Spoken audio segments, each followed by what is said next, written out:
আসসালামু আলাইকুম ওয়া রাহমাতুল্লাহি ওয়া বারাকাতুহু। আলহামদুলিল্লাহ। 3 দিন একই সাহাবী ভাই, কি সুবহানাল্লাহ বলবেন না? নবীজির কি সিসিটিভি ছিল তখন? কে ঢুকবে আমার নবীকে জানিয়ে দিয়েছেন কে? আল্লাহ। সবাই টার্গেটে ফেলে দিলেন তাকে। ইবনুল উমার গোয়েন্দাগিরি শুরু করলেন, কারণ ইবনে ওমর কলবের খবর জানেন। তিনি গিয়ে গেলেন, 3 দিন তার ঘরে থাকলেন, গোয়েন্দাগিরি করে ফিরে যাওয়ার সময় বললেন, চাচা কিছুই তো পাইলাম না। তিনি বললেন, কিছু পাইলেন না মানে কি? বলে, আমি 3 দিন আপনার পিছনে ঘুরলাম। কেন? To find out, to detect your আমাল, আপনার অ্যাক্টিভিটি দেখার জন্য, যে আপনি কি আমল করেন দেখার জন্য। বাট আমি 3 দিন ঘুরে দেখলাম জিরো। আপনি তো যা আমরা করে আপনি তো একই কাজ করেন চাচা, আপনি তো এক্সট্রা কোনো আমল নাই। দেখলাম রাতে আপনি কি জায়গা জায়গা নামাজ পড়েন কিনা? না না না, আমরা যেমন আপনিও তো তেমন। তো আপনি এক্সট্রা অর্ডিনারি জান্নাতে কেমনে গেলেন গা? উনি বলেন, কি খাও জান্নাতে কবে গেলাম? আরে চাচা জান্নাতে গেছেন মানে রাসূল আপনাকে ফর 3 মোর টাইমস, 3 বার রাসূল আপনাকে জান্নাতি সুসংবাদ দিয়েছেন। সুবহানাল্লাহ। সেই সাহাবী খুশিতে 8খানা কও কি। তবে শোনো রে আমার ভাতিজা ইবনে ওমর, আমি নবীর সাহাবী, জান্নাতি হওয়ার মতো এমন একটা আমল আমার নাই রে। তবে আমি যে কাজটা করি তা হলো, খোদার কসম, যখনই ঘুমাতে যাই আমার এই দিলের ভিতরে কোনো মুসলমানের বিরুদ্ধে হিংসা লালন করি না। আদ-দীন আন-নাসিহা। আবু দাউদ সিজিস্তানি 4000 হাদিস লিখেছেন। 4000 হাদিস থেকে তিনি বলেছেন, আমি 4টা হাদিস দিলাম শর্ট কোর্স, তোমাদের জন্য সিলেবাস আমি শর্ট করে দিলাম। করোনা ভাইরাসের কারণে আমাদের সিলেবাস শর্ট হয়েছে না হয় নাই? হয়েছে। সাজেশন শর্ট শর্ট করে উনি বলছেন, শোনো 4000 হাদিস তো পড়তে পারবা কিনা তোমরা আমি জানি না, I am not sure, but আমি তোমাদেরকে একটা সাজেশন দেই। 4টা হাদিস, এই 4টা হাদিসকে মানলে 4000 হাদিসের উপরে আমল হয়ে যাবে। সুবহানাল্লাহ বলে। প্রথমটা হলো ইন্নামাল আমালু বিন্নিয়াত। প্রথম হাদিস হলো সব কাজ নিয়তের উপর নির্ভরশীল। আর নিয়তটা তো বন্ধু মুখেই কেবল না, নিয়তটা লিখে দেওয়ার বিষয় না, নিয়তটা হলো কলবের ফাংশন। সুবহানাল্লাহ। ওয়ানিয়াতু ফি'লুল কলব। নিয়ত, intention is the activity of your heart. নিয়ত হচ্ছে আপনার হৃদয়ের কাজ। এই জন্য অন্য হাদিসে রাসূল বলেছেন, নিয়াতুল মুমিনি খায়রুম মিন আমালিহি ওয়া আমালুল মুনাফিকি খায়রুম মিন নিয়াতিহি। মুমিনের নিয়ত তার আমলের থেকে ভালো, আর মুনাফিকের আমল তার নিয়তের থেকে ভালো। মুমিনের নিয়ত তার আমলের থেকে ভালো।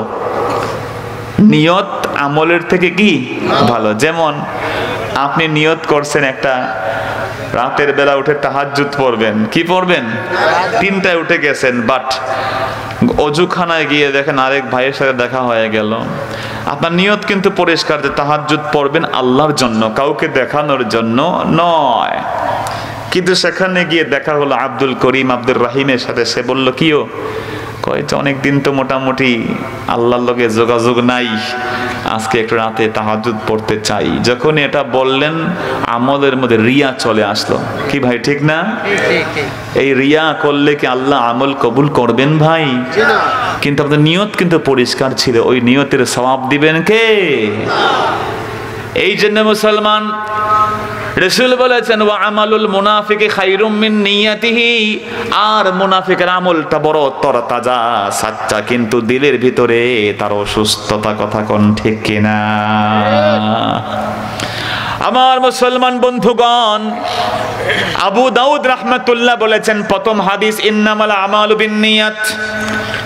সব কিছু নিয়তের উপরে নির্ভরশীল। যার নিয়ত ভালো, খোদার কসম তার আমলের দুর্বলতাকেও মাফ করে তার জান্নাত নিশ্চিত করবেন কে? আল্লাহ রাসূল বললেন, আমার এক সাহাবী জীবনে একদিন আল্লাহকে সাজদা করে নাই।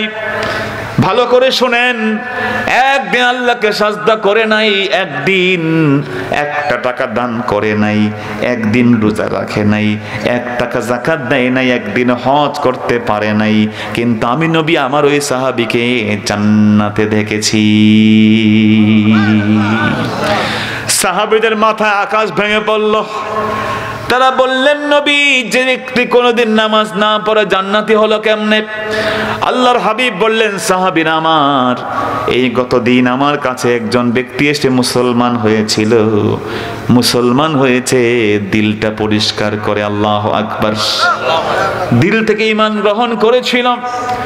দিল থেকে ঈমান গ্রহণ করার পরে নামাজের সময় পাই নাই, রোজার মাস এখন নয়, হজের মৌসুম না, জিহাদে চলে গেছে। যুদ্ধ করতে করতে করতে করতে জিহাদের ময়দানে শহীদ হয়ে গেছে রে সাহাবীরা। আমি নবী নিজে আমার ওই সাহাবীকে জান্নাতে ঘুরতে দেখেছি। আরেকজন ব্যক্তি জিহাদ করছে মাঠে, মুসলমানের পরিচয় নিয়ে জিহাদ করতে করতে কাফেরদের সাথে খুব প্রচন্ড লড়াই চলছে, হ্যাভি ফাইটিং। সাহাবায়ে কেরাম বলেন, আউ জাবাল জান্নাহ, এই ছেলেটা জান্নাত কামাই করে ফেলছে, এত বীর যোদ্ধা, ব্রেভ ফাইটার। রাসূল বলেন, ওয়েট করো, দেখো কি হয়। এত বড় যোদ্ধা, জান্নাত এত সহজ নয়, জাহান্নামও সহজ নয়, কিন্তু সবকিছু ইচ্ছাধীন একজনের ইচ্ছার উপরে। জোরে বলেন, তিনি কে? আপনি এটা কোনদিন বলতে পারেন না আমার ঈমান বড়, আপনি বলতে পারবেন না আমি নামাজ পড়ি এত রাকাত, 10-12 বার কোরআন শরীফ পড়ি, বছরের পর বছর তাহাজ্জুদ পড়ি, ঈমানটা বড় মজবুত, তুই আমারে কি শিখাইবি? বলতে পারবেন না, আপনি বলতে পারবেন না, কারণ নবীর সাহাবীরাও অনেক সময় ঈমানকে নিয়ে শঙ্কিত থাকতেন। আমার মুসলমান ভাইরা, রাসূল বড় অপেক্ষা করো, দেখো কি হয়। দেখা গেল তিনি জিহাদ করতে করতে একটা সময় কাফেরদের তরবারে আঘাত এসে গেল। আমার বন্ধু আঘাত সহ্য করতে পারে নাই, তরবারির যে হ্যান্ডেলটা আছে, হ্যান্ডেলটাকে মাটির ভিতরে পুঁতে দিয়ে ঝাঁপিয়ে পড়ে নিজেকে নিজে হত্যা করে দিয়ে জাহান্নামে চলে গেল। মুসলমান ভাইয়ের আমার, খবরদার, সেজন্য ঈমান নিয়ে বড়াই করার কিছু নাই। হানজালা রাদিয়াল্লাহু তাআলা আনহু তিনি একদিন বলছেন, আবু বকর রে, নাফাকা হানজালা, হানজালা তো মুনাফিক হয়ে গেছে। আল্লাহু আকবার।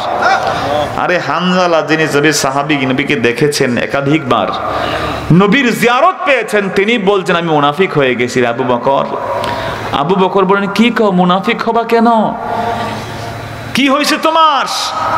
হানজালা বলেন, কুন্না ইনদা নবী সাল্লাল্লাহু আলাইহি ওয়াসাল্লাম, যখন আমরা নবীজির কাছে থাকি, ইউযাক্কিরুনাল নারা ওয়াল জান্নাতা কাআন্না রা'য়াল আইন, আমরা যখন নবীর দরবারে থাকি, নবী জান্নাতের খবর দেন, জাহান্নামের খবর দেন, মনে হয় যেন নিজ চোখে জান্নাত জাহান্নাম দেখতে পাচ্ছি। কিন্তু নবীর দরবার থেকে যখন চলে আসি, নাসিনা কাসীরাম মিনহা, নবীজির দরবার থেকে চলে আসলে অধিকাংশই ভুলে যাই। নবীর দরবারে থাকলে এমন, বাহিরে আসলে আরেক রকম। এটা কি মুনাফিকি নয়? আবু বকর সিদ্দিক বলেন, ঠিক বলছো হানজালা, তোমার যেমন এমন মনে হয় আমারও তো এমন মনে হয়। আল্লাহু আকবার বলেন।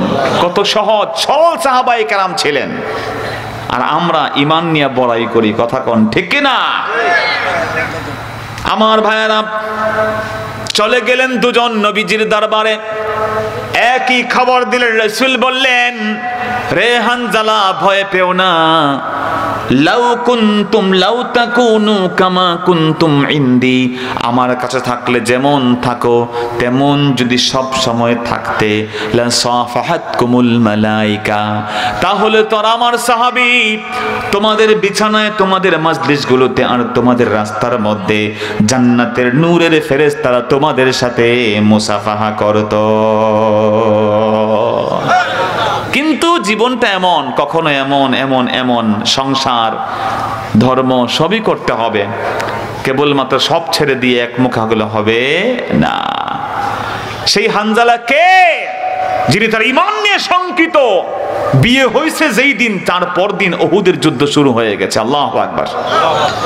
মুসলমান ভাইয়েরা আমার, উহুদের যুদ্ধে যেই দিন সাহাবায়ে কেরাম উহুদের যুদ্ধের জন্য ডাক শুরু করেছেন, সেই সময় হানজালা মাত্র তার বিবির সাথে একটু মিলিত হয়েছেন। ফজরের পরে যখন একজন ব্যক্তি ডাকলো, হাইয়ান আলাল জিহাদ, চলো জিহাদের দিকে যাই। হানজালা রাদিয়াল্লাহু তাআলা আনহু যখন জিহাদের ডাক শুনেছেন, আর পিছনে ফিরে থাকেন নাই। তিনি তার বর্ম গায়ে দিলেন, যুদ্ধের তরবারি হাতে নিলেন, দৌড় দিয়ে জিহাদের ময়দানে রওনা হয়ে গেলেন। বিবির নাম ছিল জামিলা। কি নাম ছিল? জামিলা। তিনি বলেন, প্রাণের স্বামী একটু পিছনে তাকাও, একটা বার তোমাকে দেখি চোখে, হয়তো ফিরে না আসলে জান্নাতের জন্য চিনতে পারি তোমাকে। আল্লাহু আকবার বলেন। বন্ধুগণ আমার, হানজালা জিহাদের ময়দানে শহীদ হয়ে গেলেন। আল্লাহু আকবার বলেন। এই জন্য মুসলমান কোনদিন জিহাদকে ভয় পায় না, কথা কোন ঠিক কিনা? আর মুসলমান জঙ্গিবাদকেও জিহাদও বলে না, ঠিক কিনা বলেন? জিহাদ আর জঙ্গিবাদ কখনো এক হতে পারে আমার মুসলমান ভাইয়ারা, খোদার কসম করে বলি, আপনি যখন দ্বীন শিখবেন, শরীয়ত শিখবেন, শরীয়ত আপনাকে শিখিয়েছে লা ইকরাহা ফিদ্দীন, ধর্মের ক্ষেত্রে কোনো বাড়াবাড়ি নাই। কি ভাই ঠিক না? কাউকে প্রেসারাইজ করে কি হিন্দু থেকে মুসলমান বানানো যাবে? জোরে বলেন, এটা জায়েজ হবে না। আবার আপনি মুসলিম, সে হিন্দু, আপনি এটাও বলতে পারবেন না যে তোমার ধর্ম আমার ধর্ম, সব ধর্ম সমান। এটা বললেও ঈমান থাকবে? আপনাকে বলতে হবে ইন্নাদ-দীনা ইনদাল্লাহিল ইসলাম। যেহেতু আপনি মুসলমান, আপনাকে বলতে হবে একমাত্র সঠিক ধর্মের নাম কি? জোরে বলেন। ইসলাম একমাত্র সঠিক ধর্ম। আপনিও মুসলমানদেরকে শ্রদ্ধা করবেন, তাদেরকে ভালোবাসবেন, কিন্তু খবরদার কোনো অমুসলিমদের মূর্তিকে গিয়ে তার ঘরে ভেঙে ফেলা যাবে না। জিহাদ হচ্ছে দ্য সোর্ড ভার্স। আজকের ইউরোপীয়রা শেখাচ্ছে আমাদেরকে, আরে মুসলমান, তোমাদের তো তরবারির আয়াত আছে কোরআন শরীফে। কোরআন শরীফের আয়াত হচ্ছে সোর্ড ভার্স, তরবারির আয়াত। তোমাদের মুসলমানদেরকে তোমাদের আল্লাহ শিখিয়েছেন, ফাকতুলুল মুশরিকিনা হাইসু ওয়াজাদতুমুহুম, মুশরিকদের যেখানে পাও সেখানে মারো। এটা তোমার আল্লাহ শিখিয়েছেন। কিন্তু এই গর্ধব অথর্ব জানে না আমার আল্লাহ এই আয়াতটা কেবলই জিহাদের ময়দানে নাজিল করেছেন। কথা বলেন ঠিক কি না? জিহাদের ময়দানে নো মার্সি। ময়দানে কেতাল, যুদ্ধ লেগে গেছে, ওই যুদ্ধের ময়দানে আর কোন রহম করম করার সুযোগ নাই। আমার মুসলমান ভাইরা, কিন্তু আল্লাহ রাব্বুল আলামিন জানিয়ে দিয়েছেন, মান কাতালা নাফসাম বিগাইরি নাফসিন আও ফাসাদিন ফিল আরদ ফাকান্নামা কাতালান নাস জামিআ। দুনিয়ার বুকে আল্লাহর কোন গোলাম, হিন্দু না, মুসলমান না, বৌদ্ধ না, খ্রিস্টান না, কাউকে আল্লাহ পার্থক্য করেন নাই। রব্বুল আলামিন জানিয়ে দিয়েছেন, একটা জীবনকে কেউ যদি মারে, গোটা জীবনকে না, বরং গোটা পৃথিবীকে কেমন যেন সে মেরে ফেললো। নাউযুবিল্লাহ। এজন্য বন্ধুগণ, ইসলাম মানবতার কথাও শিখিয়েছে। বাট যখন আপনি মুসলমান হলে আপনি আর কোন তাগুতের সাথে সম্পর্ক রাখতে পারবেন না। যেই আয়াতে আল্লাহ বলছেন লা ইকরাহা ফিদ্দীন, তারপরে কি আছে আপনাকে পড়তে হবে। যে আয়াতে আল্লাহ বলছেন লাকুম দীনুকুম ওয়ালিয়া দীন, তার আগে কি আছে তাও পড়তে হবে, ঠিক কিনা? রব্বুল আলামিন জানিয়ে দিয়েছেন, লা আ'বুদু মা তা'বুদুন। জীবন যাবে, যৌবন যাবে, সংসার যাবে, সন্তান সন্ততি যাবে, বরং তরবারির আঘাত দিয়ে কল্লাটা মাটিতে পড়ে যাবে, কিন্তু মুসলমান আল্লাহ ছাড়া কারো সামনে মাথা নত করবে না, ঠিক কিনা বলেন? আমরা মাথা নত করবো একজনের সামনে। জোরে বলেন, তিনি কে? আল্লাহ। কিন্তু আপনি বললেন তোমারও ধর্ম ঠিক, আমারটাও ঠিক। না না না, আমার বন্ধু, আপনি তার ধর্মীয় স্বাধীনতার কথা বলতে পারেন, কিন্তু আপনাকে এটা বলতেই হবে যে লা আ'বুদু মা তা'বুদুন।